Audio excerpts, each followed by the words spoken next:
You are listening to the Disney Dream Girls, an unofficial Disney theme parks podcast, and this is show number 356 for Sunday the 28th of March 2021. Where dreams begin. Hello and welcome to the Disney Dream Girls. My name is Michelle Young, and together with my jolly good chum Jane Phipps, we are your guide to the place where dreams begin. Hello there, Janie. Hello there, Michelle. Now, how are you? Because I think you're rather busy, technically speaking, at the moment, but not at the moment. You know that scene from Home Alone where Kevin has his hands up and he's going around the house going, ah! That is basically me. So for those of you who are not aware, I am literally moving house imminently, and I literally am in Box City. I have been spending the past 3 months, what it feels like anyway, boxing up all of my collectibles and whatever. And when you are an obsessive like me who collects soap from every Disney trip, you can imagine I have got literally thousands of boxes, and it is just like, oh my word. And if I see another piece of bubble wrap in my life, I will scream. But, well, at least when you're getting stressed out, Michelle, you can pop it. I'm not allowed to pop it. We keep ordering it online and it keeps turning up at the house. And every time I pop it, it's like, that's going to mean that glass doesn't make it safely to the new house because you've popped the bubble wrap. It's like, Now you see what you needed to buy. Did you know that you can get cardboard bubble wrap? No. Yeah, we've used it before. It's actually quite good. But you can't pop it, you see, because it's like paper, but it does exactly the same job. So there you go, little helpful tip from Jane this week: cardboard bubble wrap. Do you know what I needed? Somebody who worked at the Disney store to come and pack for me, because they are amazing at it. You know, when you're in Walt Disney World and they pack something up and ship it to your resort, and it's under that sort of like weird brown papery stuff that they've got like 87 layers on it. It's please. And that expandable stuff as well. Yeah. That they get. Yeah. And do you know, and why is it? You can buy something from Disney or any other retailer that would come to mind, and they wrap it up beautifully. You get it home, you unwrap it. I'm thinking Christmas decorations in my head now. You unwrap it and you go, oh yeah, that's beautiful. I'll wrap it back up to put it away. Why does it never get wrapped back up again in the way that they wrapped it? And I've either got not enough paper or too much paper. Why does that happen? I know. Answer on a postcard, please. And shall I tell you a little bit of a funny story? So anyone who's ever had a birthday card or a little box or parcel or anything from me knows I love to put in a little teeny bit of Mickey confetti. Every time I've been to the Disney store, I've asked for some, and they've always been very generous and given me envelopes full. Well, I've had my comeuppance, haven't I, Jane?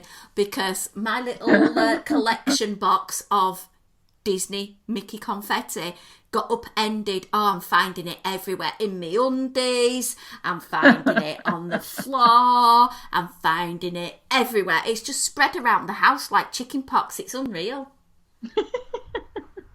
Yeah, but the advantage with Mickey glitter is at least you can actually see it. True. As opposed to normal glitter that just seems to like just appear. Do you know what I mean? I know. I was reading some research the other day and it literally said that once glitter has been spilt on a carpet, it takes something like 37 hooverings to ensure every single bit has been picked up, unless you obviously have the world's best vacuum cleaner by a certain company beginning with D. But yeah, no. Anyway. Glitter's lovely, but it's not lovely at the same time. Yeah. So anyway, that's my trauma at the moment. But we're going to do a podcast for you lovelies. Oh, sorry, I forgot about that bit. We're going to start with a little bit of Disney history, because on this day, 28th of March 1910, the original Mouseketeer MC and 1992 Disney legend Jimmy Dodd, the original adult leader on television's Mickey Mouse Club, was born in Cincinnati, Ohio. Ah. I thought I'd share that one. I liked that one when I was looking through it, and I thought, you know. And then another one which is a bit different, again on this day, but 1936, Disney's Silly Symphony cartoon Elmer's Elephant is released, and it tells the story of a timid elephant named Elmer who saves Tilly, a tiger he has got a crush on, from a fire. Oh, I like that. I love my silly symphonies though. I am a bit of a soft spot for them. Yeah. Because they're just beautiful, and I'd still to this day feel incredibly privileged to have met the team that brought out that album set those fair few years ago now. Yes. So I feel really, really honoured. 1998 in Florida, animator Mark Davis, one of Walt's 9 old men, adds his signature and handprints to the cement in front of the Mann's Chinese Theatre replica in Disney's Hollywood Studios, MGM as it was back then. Of course, yes. Are you going to skip forward a day and see if there's anything on the next day for us? Yeah, on the 29th, I got a birthday. Ooh. From 1943. This is the actor, writer and film director Eric Idle. Aww. So, of course, lots of little connections to Disney, because obviously he was Dr. Nigel Channing for Honey, I Shrunk the Audience. And obviously from Journey into the Imagination, we know that, don't we? There's the voice of Mr. Parentheses for TV's Hercules, and Pluto Angel in Mickey Mouse Works, which I've never heard of before. And then, of course, he also starred in the 1996 live-action feature of Mr. Toad's Wild Ride. Fantastic stuff.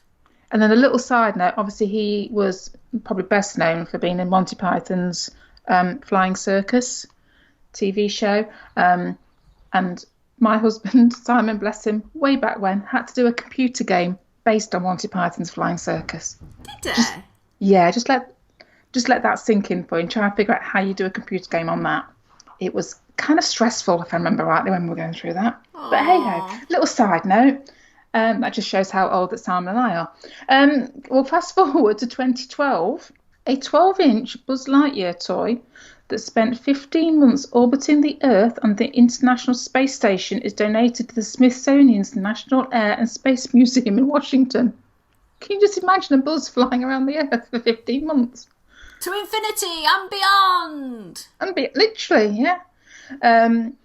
So John Lasseter, the animator who created Buzz Lightyear, and another little side note as well, Simon has worked with a guy called Neil Rogers, who was actually responsible for the initial concept art behind Buzz Lightyear. How weird is this? I picked 2 facts from today, and there's connections to my husband in both of them. I don't know what that says about me. But yeah, so he turned the artefact over to the creators before an audience of visitors. So yeah, made quite a big deal about it, apparently. So yeah, went up in May 2008 and returned to Earth 467 days later in August 2009. But on this day in 2012 is when they actually donated it and it went on display. Fantastic. I'm just going to say this fantastic segue now. It's a small world, Jane.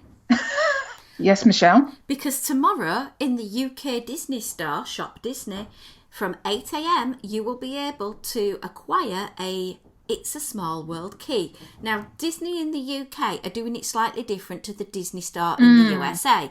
Because in the UK, if you spend £20 or euros if you're in Europe, because I gather they're doing the same in Europe, type in Small World at the checkout, you will get this amazing, super cute It's a Small World 55 key. And it is super cute. It really, really is. I think, to be honest, Jen, you need to find something on the Disney Store website and buy this yourself because it is so cute and it's free. Well, I must admit, I saw it a while ago when they do these preview, this is coming when sort of thing. And I think I saw it on the Instagram feed. And I'm probably not as big a collector as you are, Michelle, of various different things. But I did see this and thought, oh, actually, I do quite like the look of that. And then I was thinking, oh, I've got to spend money. What do I need? What do I need? So I don't know. And I don't know if it sounds terrible, but you have to be on at 8 o'clock in the morning and you've got to be there. And it's all a matter of look at everything. I just don't know if I can be bothered to do it all. Yeah, it is a stressful time, but they aren't as bad as they first were, these keys, I will be honest. No, true, yeah. I gather in the States there will be a different release date for you guys. I just thought I'd mention that, and I'm all crossed I'll be able to add that to my collection of 9 billion keys, but I have taken a step back because Disney have now cottoned on to the idea that people like these keys, and they're releasing them like Billy-O. Yeah, I think this is the problem, isn't it? You start off collecting something that you think is going to be, just like a little, little keepsakes. It's like when they released the monthly plushes and things like that, and it's kind of expanded now, hasn't it? So now, rather than it being just a one-off for 1 year to celebrate a certain milestone, it's now becoming a regular thing. I think sometimes the more it happens, the less special it becomes, and therefore you end up in this loop of just buying things for buying things' sake, and not because it's actually special to you and means something to you. So I always think it's a bit of a dangerous path to get sucked down by ending up buying like these limited releases. I think I'd rather stick to maybe pins or something that's maybe not quite as expensive. I don't know. Well, I was thinking my lovely family have decided to purchase for me the Up cookie jar, which I seem to mention every single podcast.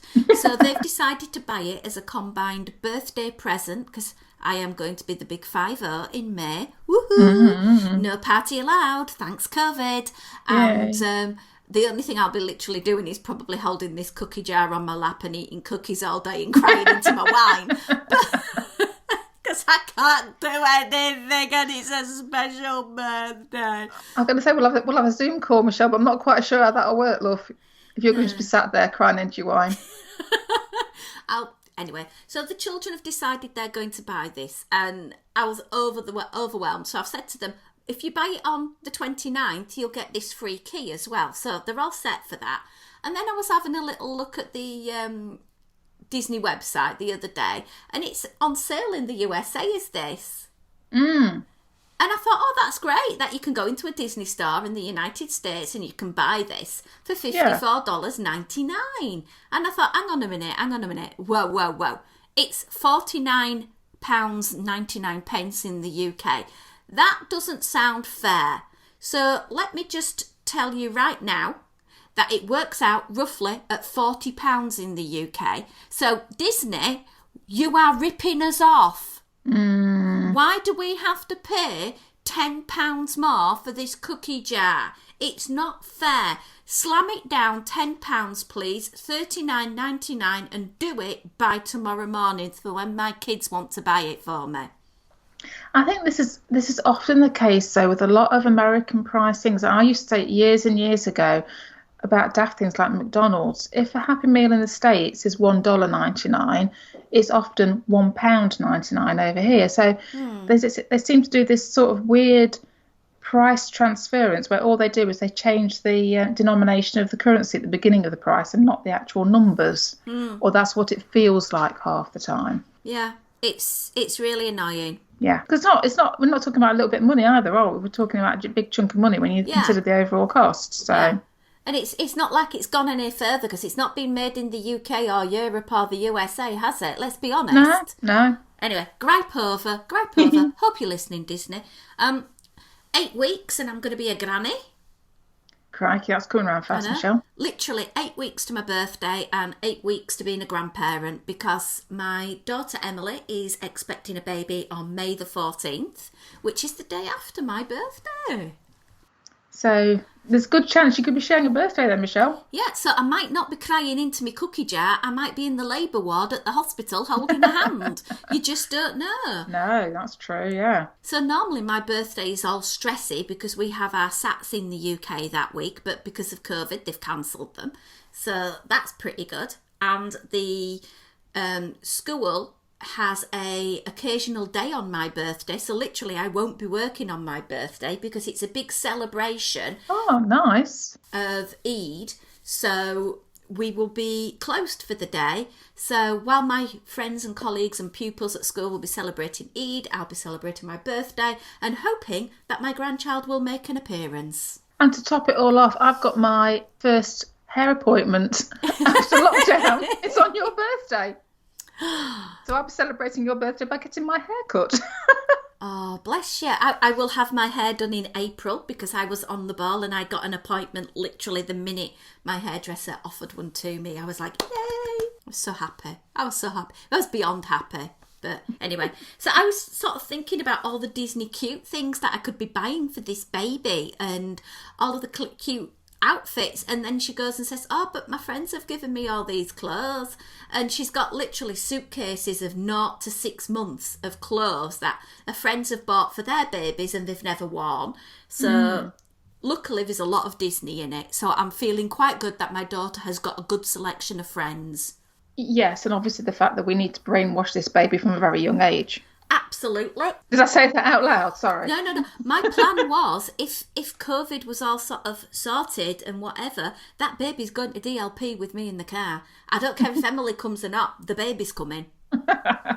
So me and the baby can go on It's a Small World 57 times and love it. So yay. Absolutely, yeah. Admittedly, I won't be able to take the baby on some of the more scarier incarnations in Disneyland Paris. No Tower of Terror. But hey ho, if you come with me, Jane, you could look after the baby. Oh, I knew that was coming. That's your excuse for not going on Tower of Terror because you're babysitting.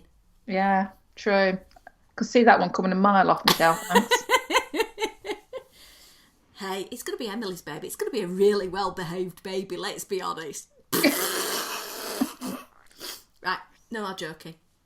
Serious face. Oh, serious face. I am sort of starting to stock up, but I'm starting to buy the bigger clothes because I'm thinking, oh, cute outfit, we'll only wear it once. If they're bigger, when they're like 6 to 12 months and the rapid growth isn't as big, I'm going to be buying my Disney clothes in that age group because it'll have more than one wear. You see, practical. I'm a Taurian. Yes, Michelle, you keep telling yourself that. We've gone from Disney podcast to mumbo jumbo astrology podcast. Anyway, we have had a very wonderful email for one of our fantastic listeners. Thank you, Katie Wilson. Quick question. Can you tell me what are, in your opinion, the most iconic Disney snacks I should ensure I eat when I visit Walt Disney World? I have never been before and I am not sure what to tantalise my taste buds with. Right, go on. So, I have a list and see if you can add any to this when I've done. Oh, crikey, go on then. I've started with the newest to my list of must-eat Disney things, and this is over at Disney Springs, Gideon's Bakehouse Cookie. Ah, yes. Yeah. $6 for literally a head-sized cookie. I'm going to say about £half, isn't it? Yeah, good buy. Adventureland, the little cart that sells the spring rolls. I have never had one. I have recreated my own, and I know that our friends over at Dis Down Under, Kat and Lewis, have recreated their own. The cheeseburger spring rolls. Yeah, I've never had them either. $7.50. Mm-hmm. Still in that sort of fantasy land area, going now to Magic Kingdom still, is the Cheshire Cat tail, which is sort of pastry and chocolate and pink and purple icing, filling, gooey, sticky, yummy. Oh, don't share. Okay. Then an iconic, going back years, even though the recipe has seen many, many evolvations, new word, carrot cake cookie. Yeah. And that's available at the Trolley Treats Starbucks in Disney's Hollywood Studios. And while you're also at Hollywood Studios, the peanut butter crunch cupcake, which sometimes is also called a Butterfinger cupcake, and that's now at Rosie's All-American Market. And that one you may end up having to share because it is very rich. Am I doing good so far? Yeah, keep going. Okay, this is one for you, Jane. Go on. Over back at Magic Kingdom, Sleepy Hollow Refreshments, the Nutella Fruit Waffle. Mm-hmm. If you don't agree with the Nutella because of their use of palm, just go for fruit and cream. Yeah, but don't do the sweet and savoury mix. Well, I don't know because Katie's American, so she might do sweet and savoury. True. It's us Brits that are weird, and a lot of us find chicken and waffle just a bit weird, but yeah. Yeah. Next one, I've got one for Animal Kingdom. I tried to spread them out each park. This is at Dynabite, and they do ice cream sandwiches where you can get two amazing cookies that are fresh. They normally do a chocolate one. Oatmeal raisin, oh my word, is just like angels dancing on your tongue. Mm-hmm. And ice cream in the middle. They have been known to shake it up a little and do seasonal specialities as well. Yeah. But there's nothing better than that. I'm doing good here, aren't I, Jane? Yeah, I'm quite impressed so far. Right. How about also Kusafara Bakery? You can get the elephant ear pastry, which is that lovely crumbly pastry dipped in chocolate, sugar everywhere, but it'll set you off for the day. It's a good size, that one, yeah. It is a good size. if you're wanting to be a little bit more healthy, you can also go to, the Sweet Star. Oh gosh, it's just floated out of my head. Go there, chocolate-covered pineapple spear. Oh my word, that pineapple and chocolate combination is just to die for. Last but not least, I'm taking you to Epcot, and I am suggesting 2 snacks, both from the same place. Ooh. And this is from Kringle Bakery Oak Cafe, School Bread, and this is a bargain at $4.50. And they also have a triple chocolate chip cookie, which is served warm. Ooh. Oh. It's got a little grating of salt on the top, and that salt and the chocolate is just a match made in heaven. Oh, never tried that. School bread was obviously my choice as well, definitely. Yeah. Have I missed anything iconic in the parks? You've not mentioned the one beginning with D and W. Oh my word, hang my hat in shame. I am no longer obviously a Disney podcaster. Oh my word, how can I not talk about that? I know, but you see, I wouldn't necessarily mention it either. Because I'd kind of want to go for the citrus swirl rather than the Dole Whip. Oh, you see, yeah, I must admit they're both classics. You've got to have a Dole Whip of some incarnation. It's a rite of passage, and a citrus swirl. So if you're with a buddy, maybe, Katie, you can mix it up. Share? Yeah, that's a good idea. That's a good example of sharing. Yeah. And then, you know what I'm like, but over at Epcot, in the American Pavilion, I'm going to have funnel cake, aren't I? So. You see, Katie, you're probably used to it in the USA, but us English people, Yeah. I'm going to say this is the thing, isn't it? There's certain elements that we just don't do over here, do we? Yeah. So when we get to the States, it's quite kind of a nice, one to go for. And then I'd also about the cinnamon bun at Gaston's Tavern as well, because that's like massive. I kind of like, and cinnamon bun. I love cinnamon, so that's kind of right up my taste street. And we have our lovely friend Vicky Marie, as she's known there on their Facebook, who would give you a top tip: be a bit cheeky, ask for a bit of extra icing, and they will help you. They will always oblige. Be nice about it. Yeah. So I hope that is a plethora of snacks for you. If you're going over to Disney Springs, in my opinion, you cannot go wrong without trying a cake or two at Amorette's, and a little bit of barbecue piglet type sproutage as well from Polite Pig. So I hope that's tantalised some taste buds. So the problem is, Michelle, once you start and you think, oh yeah, there's only a few, and then you start thinking about it, and by the time you've actually done a whole meal's worth rather than just snacks worth. Yeah, but for me now, how I like to eat small plates. Yeah, works better, doesn't it? Lots of little snacks probably do work out a lot better. So, True. So hope that's helped you. Last but not least thing we're really going to talk about today, because we've got 1 week to Easter, Jane. Can you believe this year it's just flown? I know, and I've not even bought any Easter eggs or anything yet.